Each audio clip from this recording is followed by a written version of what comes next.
A state of shock is not just what happens to us when something bad happens. It's what happens to us when we lose our narrative, when we lose our story, when we become disoriented.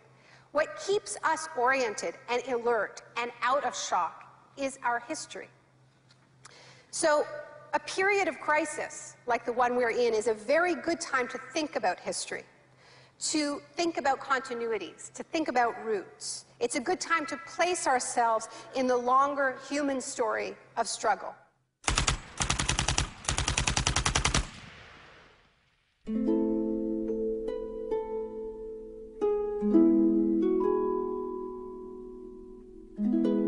L'histoire a commencé le 1er juin 1951, le jour où des membres des services de renseignement occidentaux rencontrèrent en grand secret des universitaires à l'hôtel Ritz-Carlton de Montréal. Cette réunion allait lancer un programme de recherche sur la privation sensorielle à l'université McGill, programme financé par l'armée. Sensory deprivation really is a way of producing extreme monotony. It causes loss of critical capacity. The thinking is less clear. The subject complains that he can't even daydream. And when you have college students that can't daydream, they're in a bad way. I began to think while we were doing our experiments that it's possible that something that involves physical discomfort or even pain might be more tolerable than simply the deprivation conditions that we studied. Ebb décida de cesser de travailler sur le programme. But I had no idea when I suggested that what a vicious weapon, potentially vicious weapon, this could be. These are the days and ours are the occasions. Mais les expériences se poursuivirent sous la direction du chef du département psychiatrie, l'ambitieux docteur Ewen Cameron. What he did was much more than what we had done. We did our work strictly with the understanding that the subject could get up and walk out at any point he wished to, and some of them did. Les patients de Cameron n'eurent pas cette chance. L'Institut Allen, qui abritait les services de Cameron, devint une prison macabre, où le psychiatre se livrait à d'étranges expériences sur ses patients. Cameron voulait déstructurer ou nettoyer l'esprit de ses patients, de façon à pouvoir les reconstruire à partir de zéro. Janine Huard était une jeune mère de 4 enfants et elle souffrait de dépression post-natale. I used to shiver when they told me about you're going to get a shock treatment tomorrow. I used to shiver. I was so scared of it.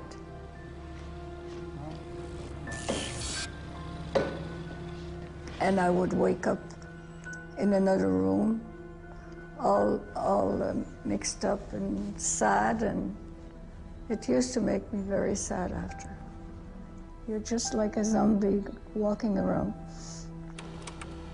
Cameron combinait électrochoc, cure de sommeil et messages enregistrés passés en boucle. It says, Janine, Janine, you are running away from your responsibility. You don't want to take care of your husband and children. All the time, the same thing. It sounds like you were being interrogated. Yes, interrogation, but for what purpose? Il ne fallut pas longtemps à la CIA pour mettre en pratique les expériences de Cameron. De nombreuses techniques du docteur figurent dans le Kubark, le manuel d'interrogatoire de l'agence. Les phrases suivantes en sont tirées. It's a fundamental hypothesis of this handbook that these techniques are in essence methods of inducing regression of the personality. There is an interval, which may be extremely brief, of suspended animation, a kind of psychological shock or paralysis.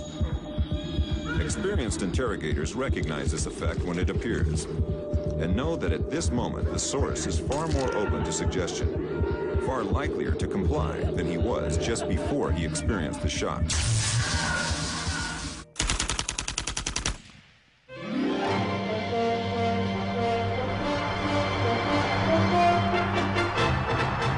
À l'époque où Ewen Cameron menait ses expériences à Montréal, l'adepte d'un autre type de choc exerçait ses talents pas très loin de là. Milton Friedman enseignait l'économie à l'université de Chicago. Il croyait qu'une thérapie de choc appliquée à l'économie pousserait la société à accepter une forme plus dérégulée du capitalisme. En octobre 2008, au paroxysme de la plus grave crise financière depuis 1929, Naomi Klein se rendit à l'université de Chicago pour tenir une conférence sur Milton Friedman. When Milton Friedman turned 90, the Bush White House held a birthday party for him. And everyone made speeches, including George Bush. But there was a really good speech that was given by Donald Rumsfeld. My favorite quote in that speech from Rumsfeld is this. He said, "Milton is the embodiment of the truth that ideas have consequences." What I want to argue here is that the economic chaos that we're seeing right now on Wall Street and on Main Street and in Washington stems from many factors, of course, but among them are the ideas of Milton Friedman. Le krach de Wall Street en 1929 entraîna la Grande Dépression des années 30.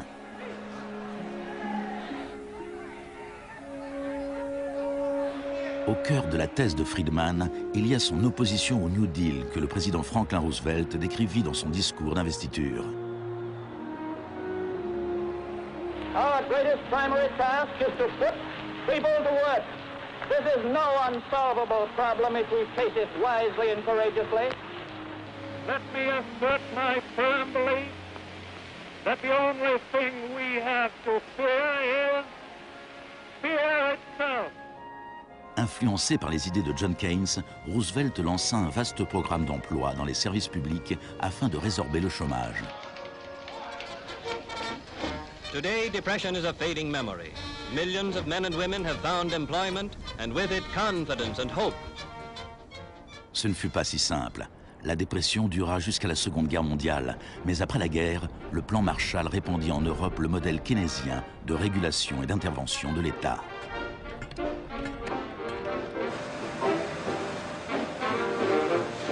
Les principes de Keynes étaient largement acceptés dans la société, mais pas au département d'économie de l'Université de Chicago. Milton Friedman from this university waged a war against the New Deal. Friedman était membre d'un petit groupe appelé la Société du Mont Pèlerin, dirigé par l'économiste autrichien Friedrich von Hayek. Ses membres affirmaient que si l'État cessait de fournir des services et cessait de réguler les marchés, l'économie se corrigerait d'elle-même. Dans les années 50, personne ne les prenait au sérieux. Mais ces 30 dernières années, leurs idées sont devenues la doctrine dominante en économie. The thesis of the shock doctrine is that we've been sold a fairy tale about how these radical policies have swept the globe. That they haven't swept the globe on the backs of freedom and democracy, but they have needed shocks, they have needed crises, they have needed states of emergencies. Milton Friedman understood the utility of crisis. Only a crisis, actual or perceived, produces real change. When that crisis occurs, the actions that are taken depend on the ideas that are lying around.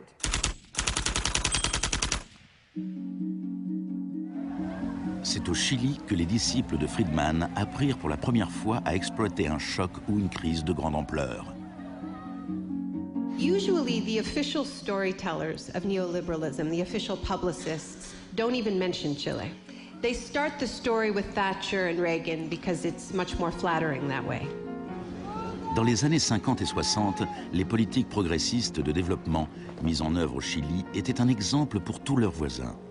L'État investissait dans la santé, l'éducation et l'industrie. Les sociétés américaines commencèrent à s'inquiéter pour leurs investissements. La réaction du département d'État américain fut de financer les études des étudiants chiliens et sud-américains afin qu'ils puissent venir étudier l'économie de marché auprès de Milton Friedman. The University of Chicago had a joint arrangement with the Catholic University of Chile, under which a great many Chilean students came to the University of Chicago, were trained by us and received PhDs. Ces étudiants retournèrent au Chili pour y enseigner. Le département économie de l'Université catholique de Santiago devint une mini-école de Chicago. Arnold Harberger, l'économiste responsable du programme, se décrivait lui-même comme un missionnaire dévoué corps et âme. En 1970, le gouvernement d'unité populaire de Salvador Allende remporta les élections en présentant un programme de nationalisation de larges secteurs de l'économie. la compagnie de téléphone chilienne appartenait en majorité à une compagnie américaine, ITT, qui fut à la pointe du combat pour empêcher l'élection d'Allende. ITT avait le soutien de Richard Nixon à la Maison-Blanche. I was not there, but I can tell you what we now know to be a fact. He ordered the CIA to prevent Allende from assuming the presidency. And indeed, they tried to get me to lean on the Chilean military right after Allende was elected. Malgré tous les efforts de la CIA, Allende fut officiellement déclaré président.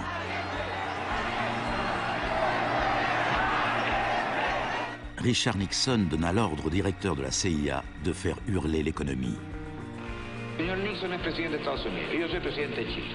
Yo no tendré un término despectivo contra el señor Nixon mientras el señor Nixon respete al presidente de Chile.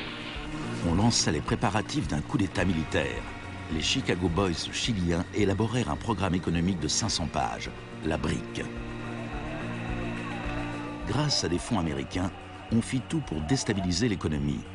Les chauffeurs routiers firent grève, paralysant l'ensemble des usines et des magasins. Il y eut une première tentative de coup d'État le 29 juin 1973. Et puis, le 11 septembre, l'armée commandée par le général Pinochet prit d'assaut le palais présidentiel.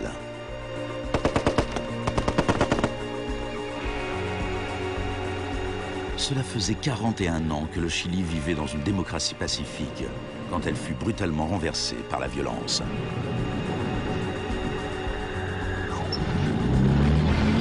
Pinochet et ses partisans décrivirent ce putsch comme une guerre. Il en avait en effet tous les aspects. Ce fut le précurseur chilien de l'opération Choc et Terreur.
Fuerzas Armadas y de Orden, solo bajo la inspiración patriótica de sacar al país del caos que en forma aguda lo estaba precipitando el gobierno marxista de Salvador Allende. Les Chicago Boys remirent leur programme économique, la brique, à Pinochet.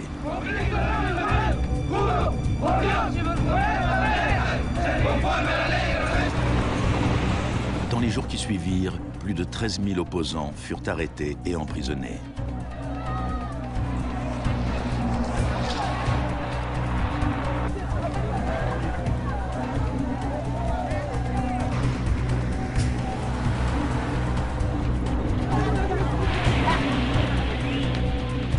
Des milliers de prisonniers furent enfermés dans le stade national. Beaucoup furent torturés. Dans le monde entier, on parlait du Chili. ¿Cuántas personas?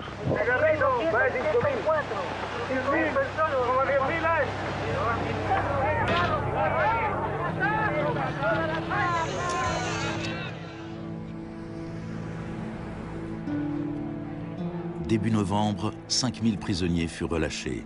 Les 900 hommes qu'ils laissaient derrière eux furent transférés dans d'autres centres de détention.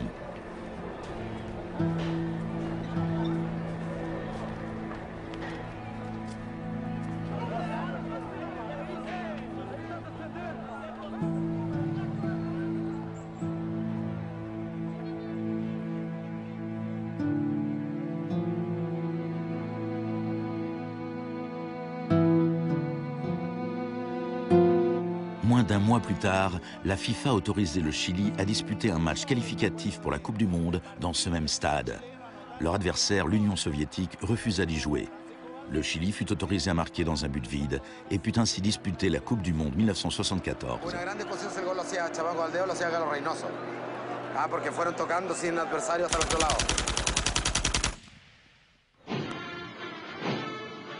Pinochet imposa à une population sous le choc la politique recommandée par les Chicago Boys. Fin du contrôle des prix, privatisation des entreprises publiques, suppression des taxes à l'importation et coupe dans les dépenses publiques. Plus tard, Friedman reconnut ouvertement l'importance de l'expérience chilienne. Here was the first case in which you had a movement toward communism, which was replaced by a movement toward free markets. Ce fut un échec. Un an plus tard, l'inflation s'élevait à 375% par an. C'était la plus forte au monde. Alors, en mars 1975, Arnold Harberger et Milton Friedman s'envolèrent pour Santiago. He used a phrase that had never before been used in a real-world economic crisis. He called for shock treatment. He said that he was like a doctor that was going to help a country that was suffering an epidemic, and he was simply prescribing the medicine. Friedman écrivit que le général Pinochet était séduit par l'idée d'un traitement de choc, mais qu'il était clairement effrayé par le chômage provisoire qui pourrait en découler.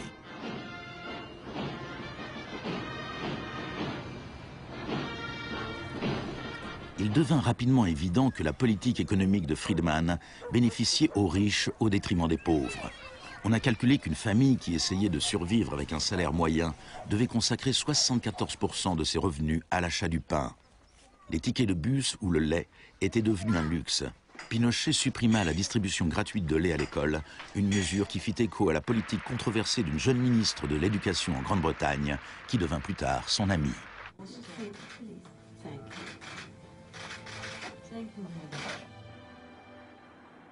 Pour mettre en œuvre cette politique économique, il fallait avoir un ennemi à craindre. Tampoco creo que se haya triunfado totalmente sobre el marxismo. El marxismo es como un fantasma. Cuesta mucho tomarlo. Mejor dicho, no se puede tomar.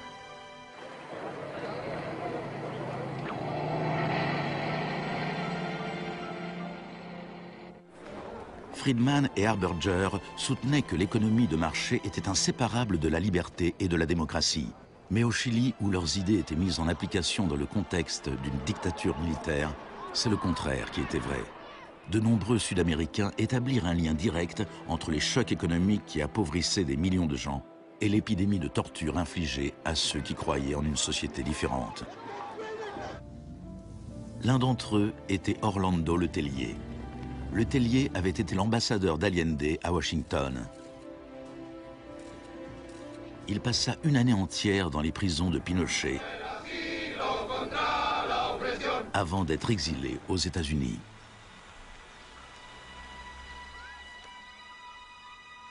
Voici ce qu'écrivait Letelier en 1976. Ce plan économique a dû être imposé par la force et dans le contexte chilien, cela ne pouvait être obtenu que par l'assassinat de milliers de personnes, l'établissement de camps de concentration dans tout le pays et la détention de plus de 100 000 personnes en 3 ans.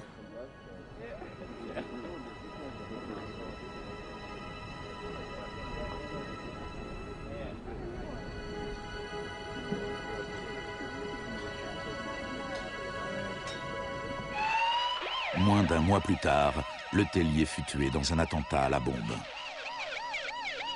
Good evening. A powerful bomb today tore through a car as it was driving along Washington's usually quiet Embassy Row.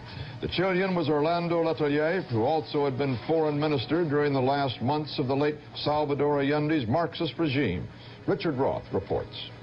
Un membre de la police secrète de Pinochet, Michael Townley, était derrière l'attentat. Il était entré aux États-Unis grâce à un faux passeport avec l'accord de la CIA. Michael, buenas noches. Buenas noches, Pablo. La opinión del Poder Judicial chileno, ¿hay confianza en él? Mire, yo confío plenamente en la justicia chilena como patriota y luchador antimarxista y juntista por sobre todas las cosas. Malgré sa confiance, Thornley fut extradé aux États-Unis et condamné pour le meurtre de Letellier. Au Chili, la dictature militaire de Pinochet dura 17 ans. Et pourtant, Harberger refusait toujours de voir la réalité. You cannot have a repressive government for long within a genuinely free economic system.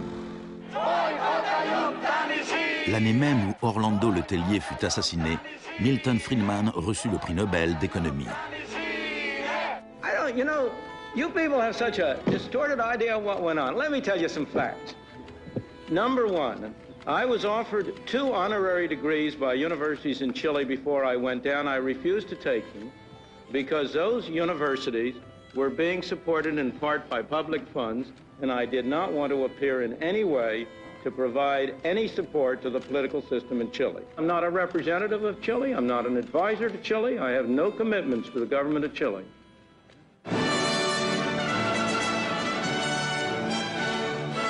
I now turn to you, Professor Milton Friedman.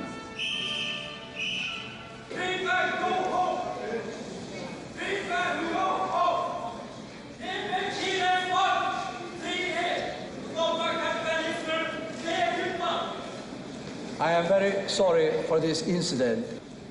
It could have been worse.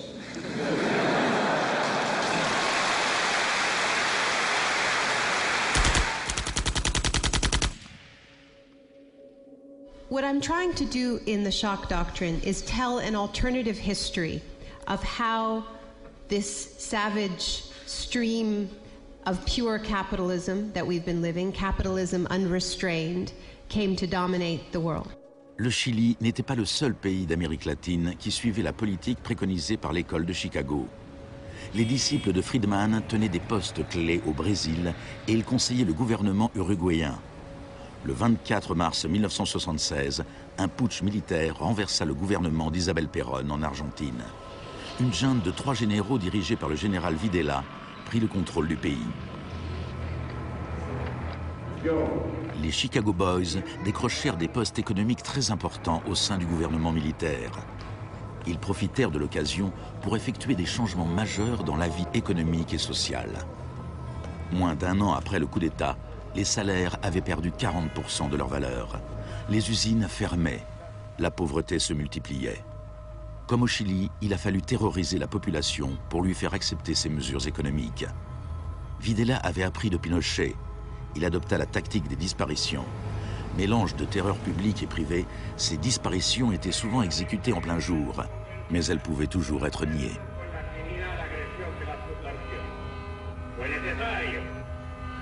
Cumplimiento de la misión que la nación le tiene asignada, articular la defensa de la sociedad argentina.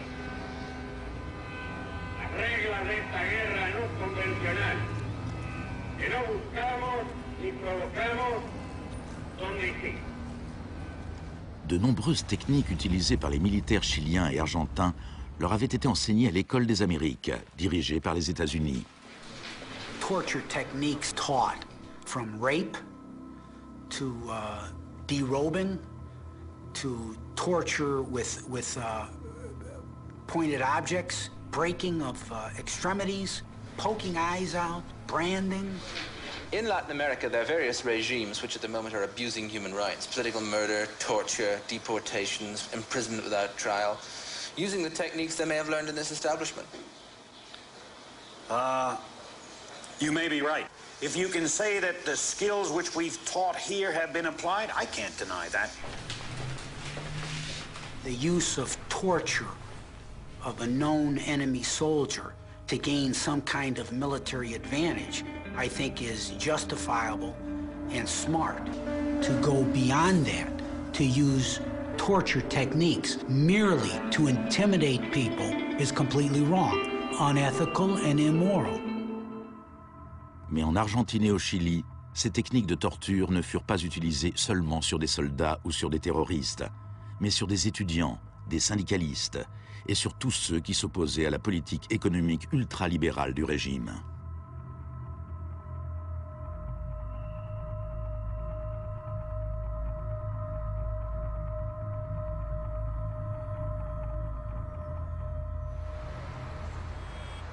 En 1978, la junte accueillit la Coupe du Monde en Argentine. La finale se joua dans un stade situé à 1 kilomètre à peine du plus grand centre de détention du pays, où des milliers de prisonniers étaient torturés. Decir que con los goles, con el grito de gol, se tapaba la voz de los secuestrados, los gritos de los secuestrados era una realidad. Organización extraordinaria, miles y miles de banderas, miles y miles de gargantas enronquecidas, 25 millones de argentinos que tienen un solo color, el celeste y blanco. El fútbol ha hecho el milagro del país, de este país maravilloso que nos siguen atacando a aquellos. Et l'Argentine poussa le régime de la terreur encore plus loin que le Chili. Parmi les disparus se trouvaient des centaines de femmes enceintes. On les laissa accoucher avant de les exécuter. De todas aquellas mujeres que estaban embarazadas, les permitieron tener a sus hijos para una vez que nacieran sacárselos. Y eso sucedió con 500. Yo soy uno de esos 500. Ces enfants, qui pour beaucoup d'entre eux furent élevés par des familles liées à l'armée, rappelaient clairement le projet de la junte qui visait à reconstruire la société tout entière.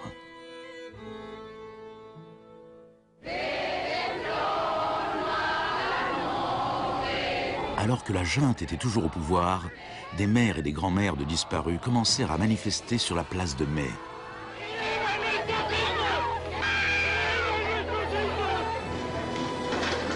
Elles se firent détectives et se lancèrent à la recherche des enfants disparus. Après l'effondrement de la junte, certains enfants furent retrouvés et rendus à leur famille. Parfois, on trouvait leurs restes. La plupart du temps, on ne retrouvait rien.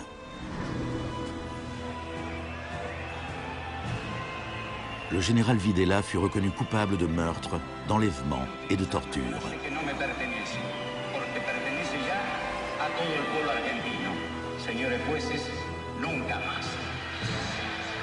Il fut condamné à la prison à perpétuité.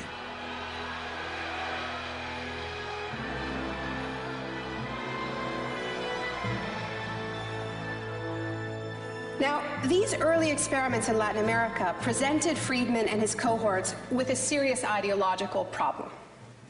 Friedman had promised that these policies would not just make the elites richer, but that they would create the freest possible societies, that this was a war against tyranny, that capitalism and freedom went hand in hand. Yet here we see that in the 70s, the only countries putting these ideas into practice were military dictatorships. Nixon had fully supported imposing these types of brutal free market policies in South American dictatorships. But when it came to domestic economic policy in the United States, where Nixon had to worry about getting re-elected, it was a very, very different story.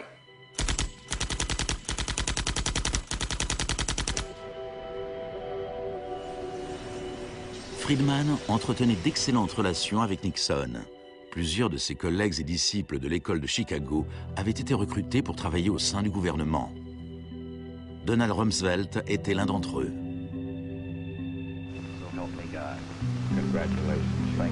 Mais en 1971, en plein marasme économique, Nixon tourna le dos aux idées de Friedman et imposa une politique de contrôle des salaires et des prix. Rumsfeld fut chargé de l'appliquer. I have for long been opposed to the wage and price control. I believe it involves government intervention with the freedom of individuals. I think it's intolerable. Cette politique keynésienne fut un succès et Nixon fut réélu pour un second mandat à une écrasante majorité. C'était un camouflet pour Friedman. Puis, en 1979, Margaret Thatcher fut élue Premier ministre du Royaume-Uni. Son gourou intellectuel était l'ancien mentor de Milton Friedman, Friedrich von Hayek. Et à peine un an plus tard, Ronald Reagan était élu président des États-Unis.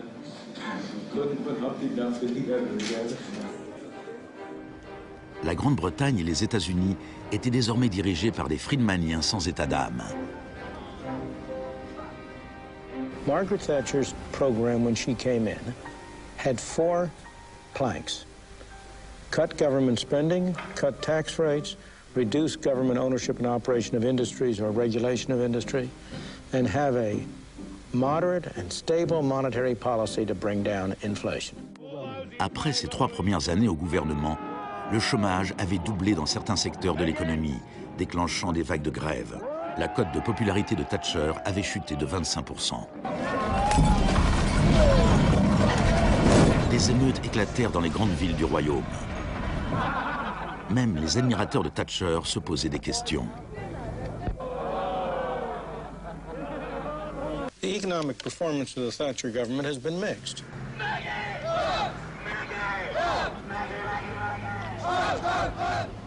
To those waiting with bated breath for that favorite media catchphrase, the U-turn, I have only one thing to say.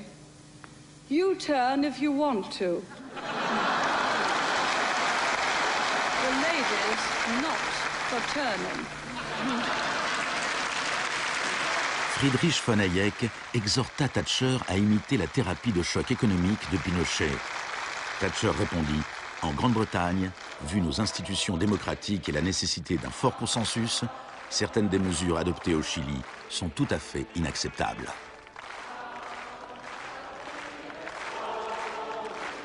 Thatcher's profound unpopularity seemed to be proving once again that free market fundamentalism was simply too unpopular, too directly harmful to too many people to survive in a democratic state where governing requires getting the consent of the governed, unlike a military dictatorship.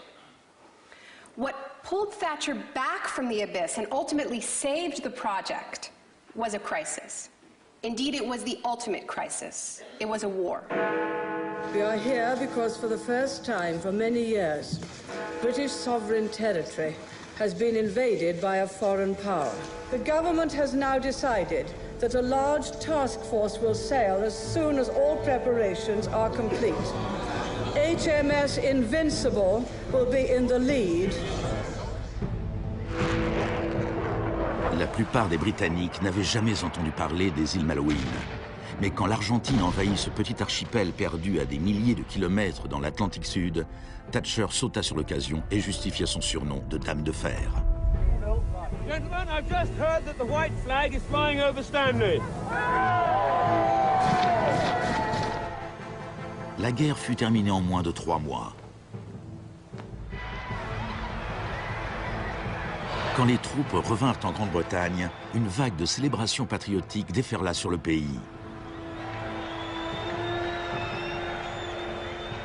Thatcher remporta les élections de 1983 avec une écrasante majorité.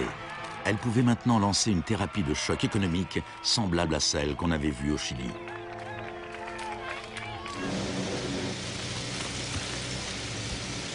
L'Union nationale des mineurs était alors le plus puissant syndicat britannique. Quand l'Office national du charbon décida de fermer des puits, les mineurs ripostèrent par la grève. Parts of central London are brought to a halt as thousands of miners and sympathizers march through the city in support of the miners' strike. It's Britain's longest and most bitter since 1926 and the most expensive ever. La grève dura presque 1 an. Thatcher utilisa tous les moyens à sa disposition pour en finir avec le syndicat.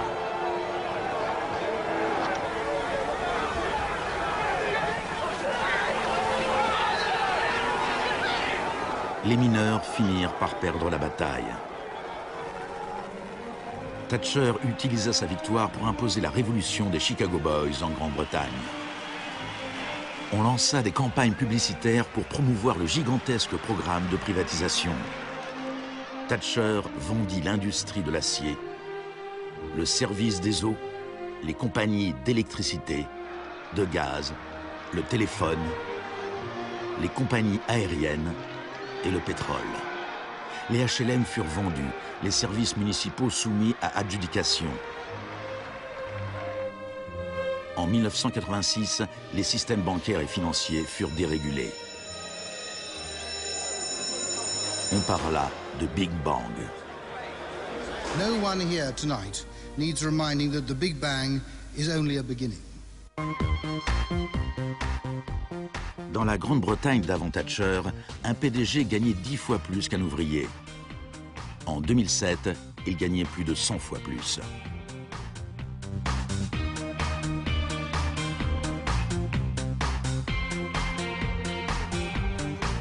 Aux États-Unis avant Reagan, un PDG gagnait 43 fois plus qu'un salarié moyen. En 2005, il gagnait plus de 400 fois plus que ce même salarié. Friedman reconnut ouvertement l'importance de Thatcher et Reagan dans la propagation des idées de l'école de Chicago à travers le monde. The coincidence of Thatcher and Reagan having been in office at the same time was enormously important for the public acceptance worldwide of a different approach to economic and monetary policy. Thank you very much. What I'm describing now is a plan and a hope for the long term. The march of freedom and democracy, which will leave Marxism, Leninism on the ash heap of history as it has left other tyrannies which stifle the freedom and muzzle the self-expression of the people.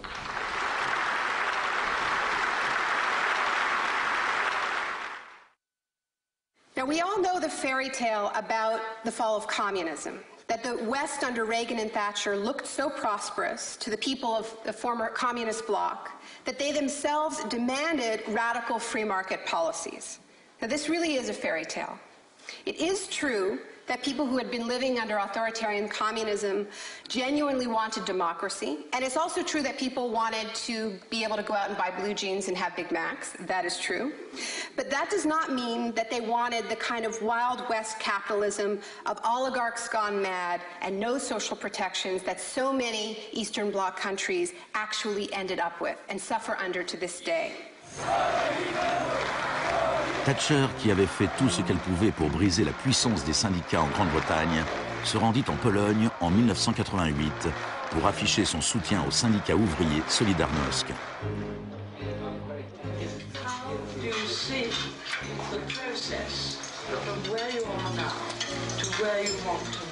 En Pologne, les grèves amenèrent Solidarność à participer aux élections générales de juin 1989. Une vague de manifestations s'ensuivit à travers toute l'Europe de l'Est.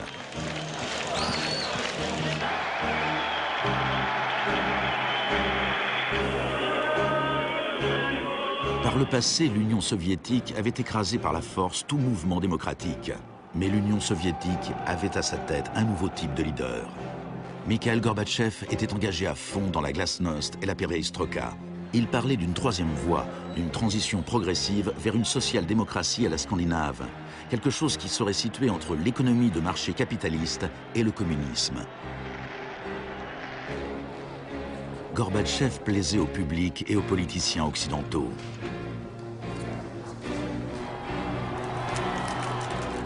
He's a bold, a determined and courageous leader. Gorbatchev regarda sans broncher les vieux régimes communistes s'effondrer les uns après les autres.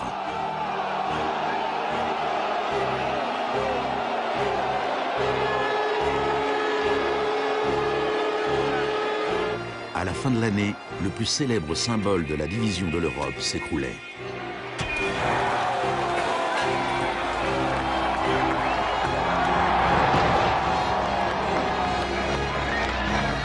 Pour Friedman et les Chicago Boys, c'est un nouveau monde qui s'ouvrait. En Union soviétique, Gorbatchev espérait pouvoir réformer l'économie en douceur. En 1991, il fut invité à la réunion du G7 à Londres. Il en attendait un soutien financier pour ses lentes réformes économiques. Mais on lui répondit qu'à moins de se lancer dans une thérapie de choc radical, il ne recevrait aucune aide. Le mois suivant, une tentative de coup d'État dirigée contre Gorbatchev éclata à Moscou. Les tenants de la ligne dure au sein du Parti communiste firent arrêter Gorbatchev dans sa maison de vacances en Crimée. Les tanks encerclèrent la Maison Blanche, le Parlement russe.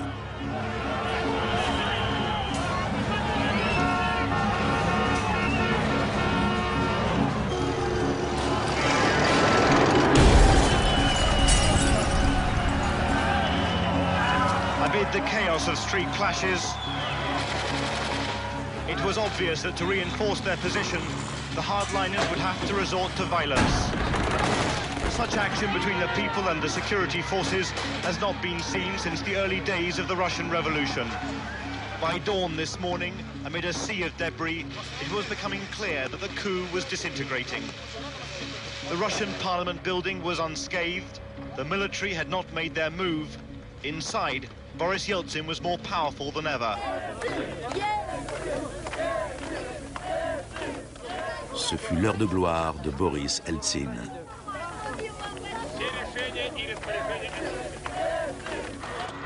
Gorbatchev fut libéré et revint à Moscou, mais son pouvoir était très affaibli. Я выражаю признательность за принципиальную позицию россиянам, президенту России Борису Николаевичу Ельцину. En décembre 1991, l'Union soviétique fut officiellement dissoute. Ce fut un choc immense pour le peuple russe. Eltsine avait désormais la haute main sur l'économie au sein de la Fédération russe. L'économie de marché fit son apparition dans le pays. Ce fut le chaos. L'adoption par la Russie des principes de l'école de Chicago marqua une nouvelle étape dans la croisade du marché libre. Il y avait encore tout le choc, mais aucune thérapie.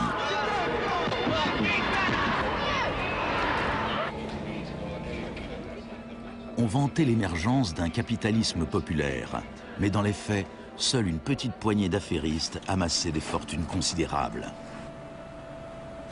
Les entreprises publiques furent bradées à des prix ridiculement bas. La presse russe surnomma les conseillers d'Eltsine les Chicago Boys.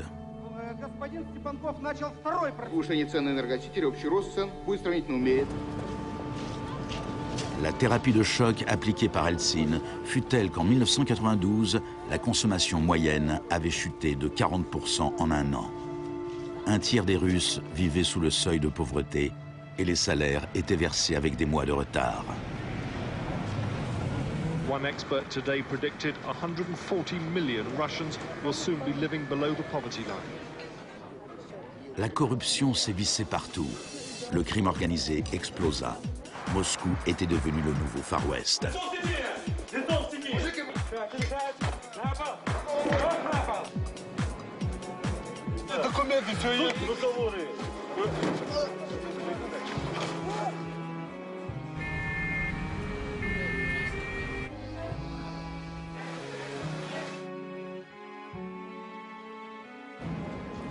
La majorité des Russes était contre les changements radicaux préconisés par les Chicago Boys. En mars 1993, le Parlement prit une décision cruciale. Il abrogea les pouvoirs spéciaux qu'il avait accordés à Eltsine. Eltsine décréta l'état d'urgence.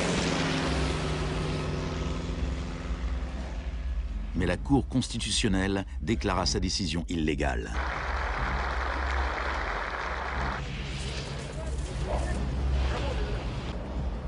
Le 21 septembre, Eltsine opta pour la solution Pinochet et fit dissoudre le Parlement. Сегодняшнего дня прерывается осуществление законодательной, распорядительной и контрольной функций съезда народных депутатов. L'Occident pesa de tout son poids du côté d'Eltsine. We feel that Boris Yeltsin is the best hope for democracy in Russia. 2 jours plus tard, le Parlement votait la destitution d'Eltsine par 636 voix contre 2. Des milliers de partisans des parlementaires s'assemblèrent devant la Maison-Blanche et marchèrent sur l'immeuble de la télévision.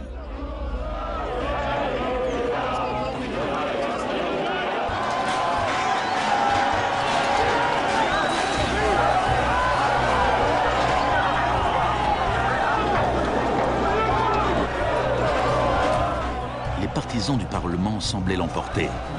Eltsine interrompit ses vacances et rentra précipitamment à Moscou. Cette nuit-là, les troupes d'Eltsine reprirent l'initiative et une centaine de manifestants furent tués.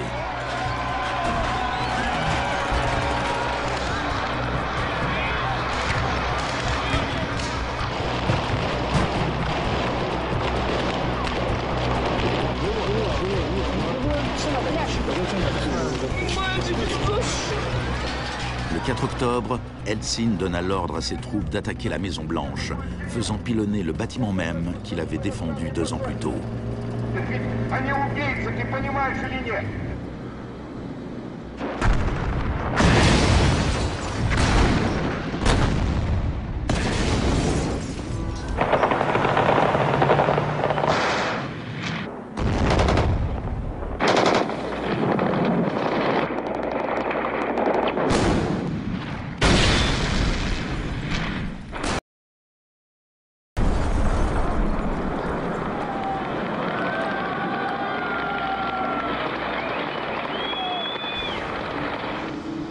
Warren Christopher, le secrétaire d'État américain, déclara « Les États-Unis ne soutiennent pas de gaieté de cœur la dissolution du Parlement, mais les circonstances sont exceptionnelles. »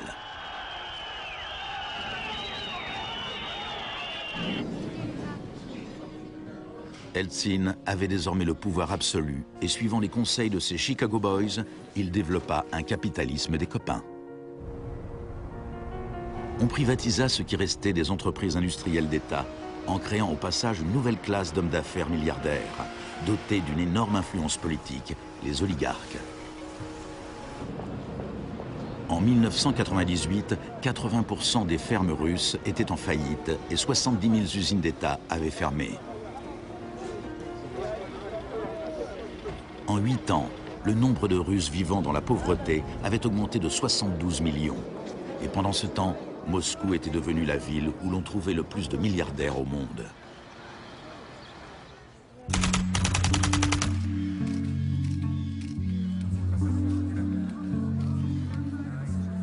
Good afternoon. Thank you for coming. Today it is my honor to announce that I'm submitting the name of Donald Rumsfeld to be Secretary of Defense. I look forward to serving our country again.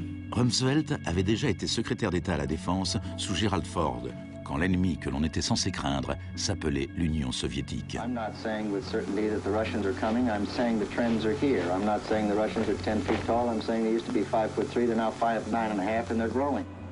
Désormais, il y avait un nouvel ennemi plus proche. Dans un discours tenu le 10 septembre 2001, Rumsfeld annonça son intention de privatiser une grande partie de l'armée américaine. Milton Friedman aurait été fier de lui. Rumsfeld déclara: le sujet aujourd'hui, c'est un adversaire qui pose une menace sérieuse pour la sécurité des États-Unis d'Amérique. Cet adversaire est l'un des derniers bastions de la planification. Il gouverne en imposant des plans quinquennaux. Cet adversaire vous rappelle peut-être l'ex-URSS, mais cet ennemi-là a disparu. Cet adversaire est plus proche de nous. C'est la bureaucratie du Pentagone. Aujourd'hui, nous déclarons la guerre à la bureaucratie. Le lendemain, le vol 77 d'American Airlines s'écrasait sur le Pentagone, causant la mort de 184 personnes.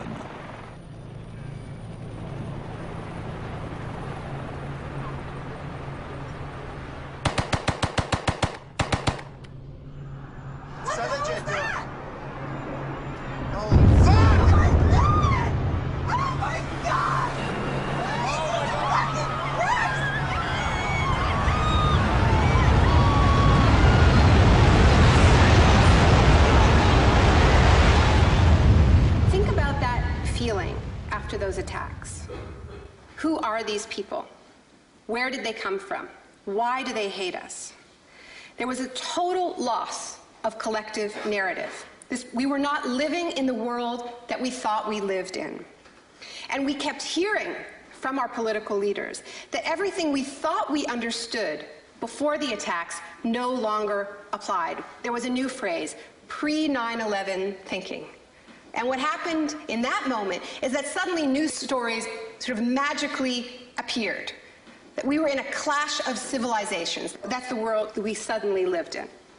That there was an axis of evil, and that we were fighting a war against terror. Cette guerre abstraite et ingagnable a eu d'énormes retombées économiques. Avant 2001, la sécurité intérieure n'avait rien d'une industrie. Aujourd'hui, elle brasse plus d'argent que toute l'industrie du cinéma et de la musique.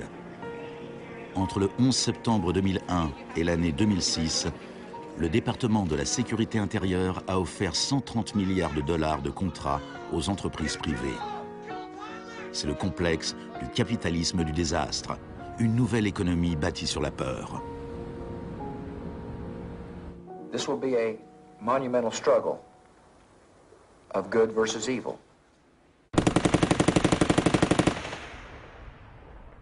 The best defense against terror is a global offensive against terror, wherever it might be found. La première phase de cette guerre fut le bombardement de l'Afghanistan.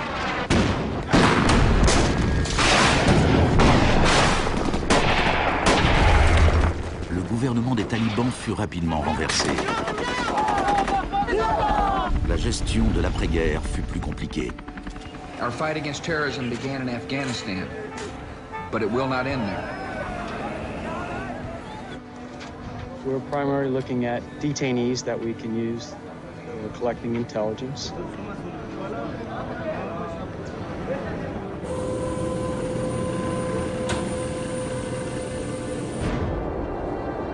C'est à Guantanamo que pour la première fois, les techniques du manuel de Kubark furent explicitement et publiquement utilisées par les forces américaines avec l'approbation officielle de la Maison-Blanche. Les images furent diffusées sur les télés du monde entier. Isolation, both physical and psychological, must be maintained from the moment of apprehension. The capacity for resistance is diminished by disorientation. Prisoners should maintain silence at all times. They should never be allowed to speak to each other. Parmi ces prisonniers, il y avait Asif Iqbal, Rouhal Ahmed et Shafiq Rasool de Timpton en Angleterre. Ils furent détenus plus de 2 ans à Guantanamo avant d'être relâchés sans qu'aucune charge ne soit retenue contre eux. Mentally, yeah, you couldn't speak to nobody, you couldn't do nothing, you couldn't stand up. And just sitting there, you'd be in your thoughts all the time thinking, what the hell's going on, where the hell am I? And we're going to be staying here for the rest of our lives, and we're going to be going back home. Will we ever see our family again? Sur les 779 prisonniers qui ont été détenus à Guantanamo, seulement 3 ont été reconnus coupables d'un crime.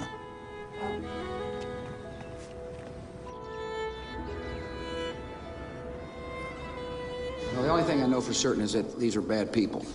It was a message to the whole world, and the message was clear. It was, this is what happens to you if you get in our way.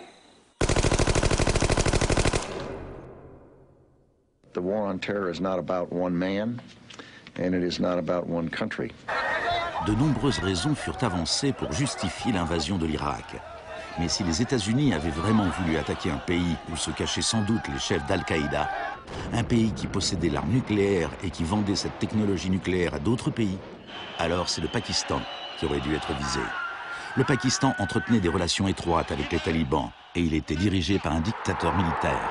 Mais George Bush choisit comme cible l'Irak, un pays qui possédait les 3e plus grandes réserves de pétrole au monde.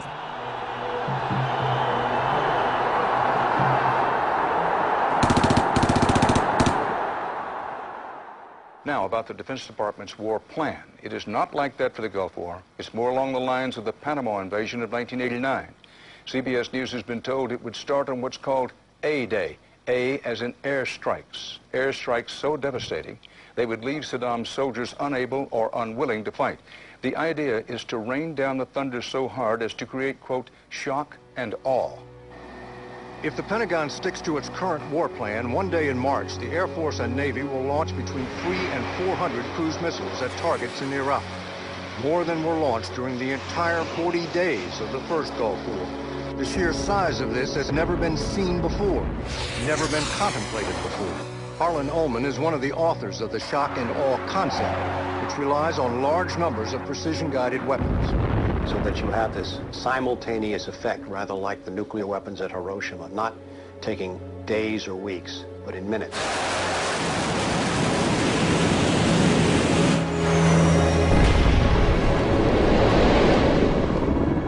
You also take the city down. By that I mean you get rid of their power, their water, and you begin this relentless campaign to wear them down so that 2, 3, 4, 5 days they are physically, emotionally, and psychologically exhausted. Last night, a square mile in central Baghdad seemed like hell on earth. Pendant la première vague des bombardements, les habitants de Bagdad subirent une version de la privation sensorielle décrite dans le manuel de Kubark. Dans le chaos qui suivit le renversement de Saddam Hussein, les États-Unis ne firent pas grand-chose pour faire cesser le pillage. Certains responsables américains pensaient même que cela leur facilitait le travail pour démanteler l'État irakien. John Agresto, chargé de la reconstruction des universités, déclara qu'il voyait le pillage des écoles comme une bonne occasion de tout reprendre à zéro. En réalité, avant les sanctions, l'Irak avait le meilleur système éducatif de la région. 89% des Irakiens étaient alphabétisés. Par comparaison au Nouveau-Mexique d'où venait John Agresto, 46% de la population était techniquement illettrée. In Iraq, you had three distinct forms of shock that were all working together and reinforcing each other. You had the shock of the war, which was immediately followed by economic shock therapy imposed under Paul Bremer. And as resistance to that economic transformation, that very rapid economic shock grew, you had the shock of enforcement, including torture. Three different kinds of shock.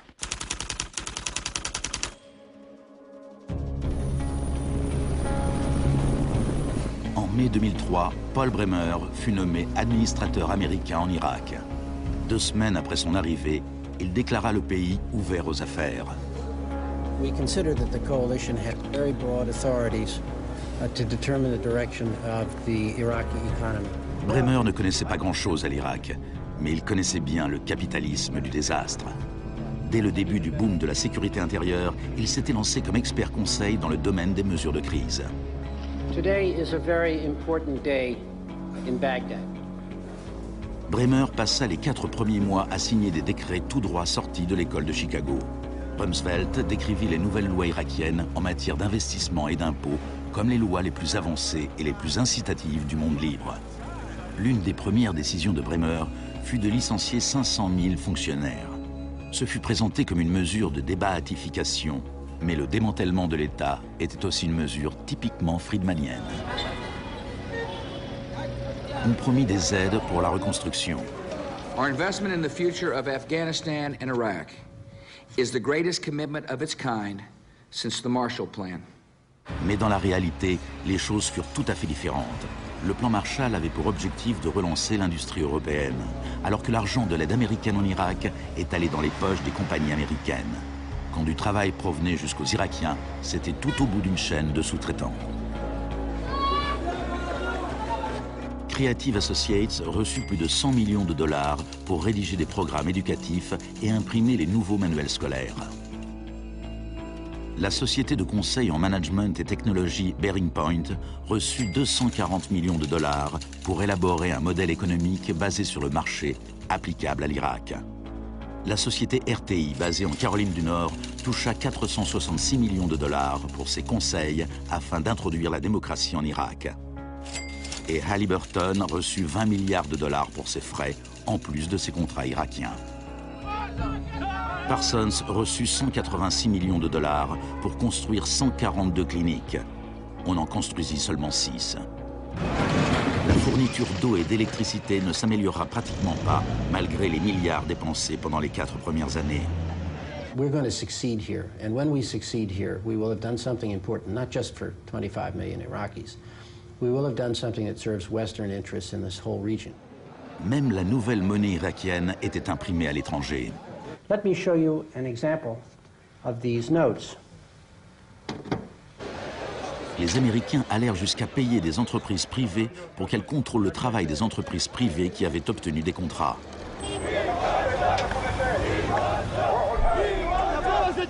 I was in Baghdad in 2004, and this is the period when bombs started to go off regularly in Baghdad. In fact, the night that I arrived, a bomb went off very near our hotel. But what was really striking to me in this period was that despite the violence and despite the chaos, the next day, Iraqis were out in the streets protesting. 19 killed and 100 injured in Najaf. And what they were demanding at this time was elections, the right to actually have a say in what the post-Saddam era would look like. Now, in the early days of the occupation, the protests were peaceful, but as time went on, And the protests didn't have an effect. More and more Iraqis joined the armed resistance.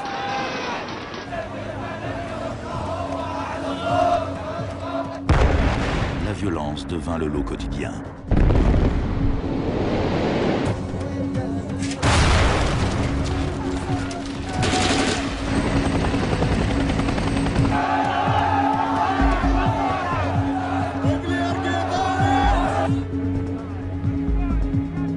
Comme en Amérique du Sud 30 ans auparavant, les corps étaient souvent jetés au bord des routes afin d'intimider les opposants. Voilà les disparus d'Irak.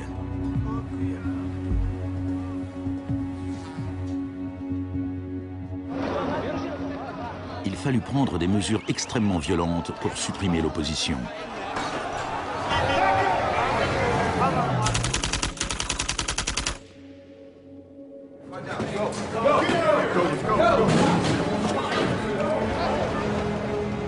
Pendant les 3 premières années et demie d'occupation, 61 500 Irakiens furent arrêtés.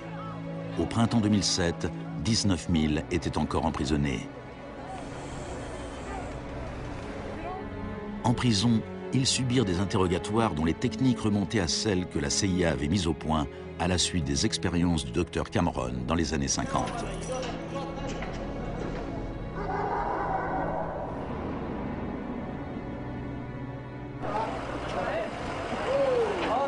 Selon la Croix-Rouge, les autorités militaires américaines reconnurent qu'entre 70 et 90% des arrestations en Irak étaient arbitraires.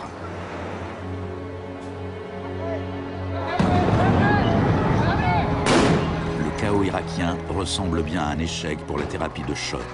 Mais le capitalisme du désastre n'allait pas s'arrêter là pour autant. Le désastre lui-même présentait une bonne occasion de s'enrichir.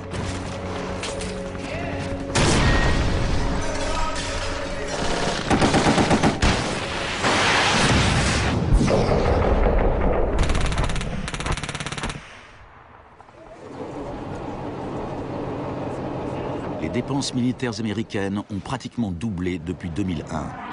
Elles frôlent maintenant les 700 milliards de dollars par an.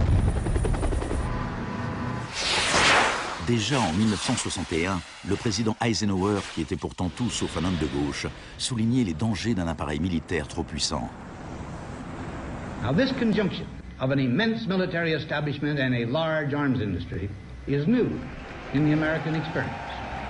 We must guard against the acquisition of unwarranted influence, whether sought or unsought, by the military-industrial complex. We must never let the weight of this combination endanger our liberties or democratic processes.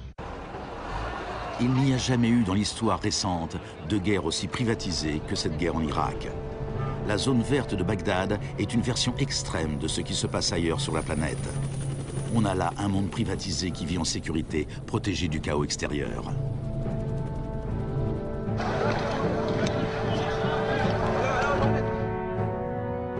En 1991, pendant la première guerre du Golfe, pour 100 soldats réguliers, on trouvait un contractuel privé. En 2003, au début de la guerre en Irak, pour 100 soldats, on comptait 10 contractuels. En 2006, pour 100 soldats, il y avait 33 contractuels. Un an plus tard, pour 100 soldats, il y en avait 70. En juillet 2007, il y avait plus de contractuels en Irak que de soldats réguliers. On était bien au-delà de ce que Milton Friedman lui-même aurait osé rêver. The only things I would not denationalize are the armed forces, the courts, and some of your roads and highways. L'une des plus importantes sociétés de sécurité était la société américaine Blackwater. En avril 2004, pendant le soulèvement de Najaf, Blackwater prit le commandement des opérations, malgré la présence des Marines. Des dizaines d'Irakiens furent tués lors des combats. Les États-Unis avaient garanti aux mercenaires qu'aucune loi irakienne ne s'appliquerait contre eux. Ils opéraient donc en toute impunité, un peu comme à Guantanamo.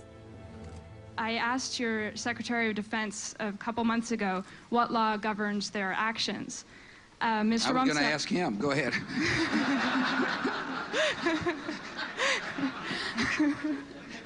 Help. Well, I was hoping... De même que la thérapie de choc de Cameron laissait ses patients perdus et brisés, Les multiples chocs infligés à l'Irak ont réduit le pays à un violent chaos sectaire, sans foi ni loi.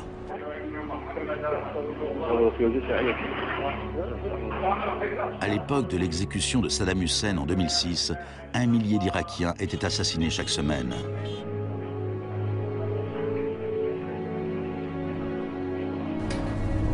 En avril 2007, le Haut Commissariat des Nations Unies pour les réfugiés estimait à 4 millions le nombre de personnes qui avaient dû quitter leur maison.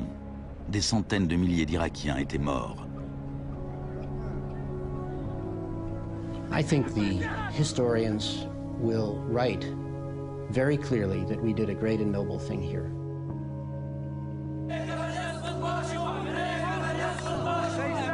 المسيرة بحد ذاتها هي ضد الإرهاب، ضد الإرهاب الأمريكي، لأن الأمريكان يقتلون النساء ويعتقلون النساء ويقتلون الأطفال ويهينون الشيوخ